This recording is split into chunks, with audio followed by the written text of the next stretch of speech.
This is bicycles and things, and this is how to fakie.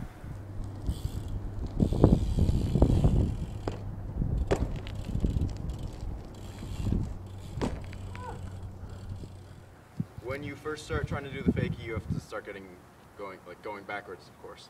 So find a wall or curb or wedge or a quarter pipe or whatever you can get going backwards. If you can already 180, then you can probably already fakie, but that's generally how people get going backwards, is they do a 180. But anyway, if you can't fakie, you probably can't 180. So we're going to use a curb wedge hybrid today. You want to start by going up to it, sort of fast. Lean forward when you hit it, but don't try to do a front flip. Just sort of hit it with your front wheel, lean forward, and then push back with your arms, sort of. But don't jump off the bike. Just sort of take the bike with you and lean back. That should get you going backwards. And if you have a cassette, your cranks are going to move on their own when you go backwards, because this is how it works. If you have a free coaster, you probably already know how to fakie, because those are really fun to fakie on. And it's pretty easy. But anyway, so it's easier to keep your weight backwards, or your weight over your back wheel when you're doing the fakie, because when you're going backwards and you turn this, it's going to throw your weight off. It's going to be a lot more responsive than when you're going forwards, just because of how the bike works.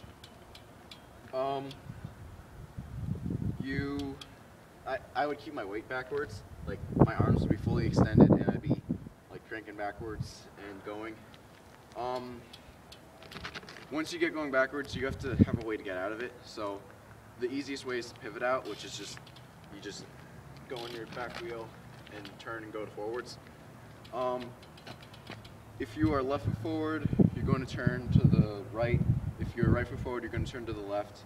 And you want to make sure that you do the pivot with the correct foot in front. So if you're left foot forward, you want your left foot in front when you do the pivot. A lot of people actually learn it for some reason with their opposite foot in front. So I think it's because they go up to it and they hit the little wall or whatever, and they just want to get out as fast as they can, and the cranks are right there, and they turn backwards, or they turn to go forwards, and they just get into that habit. So try not to get into that habit.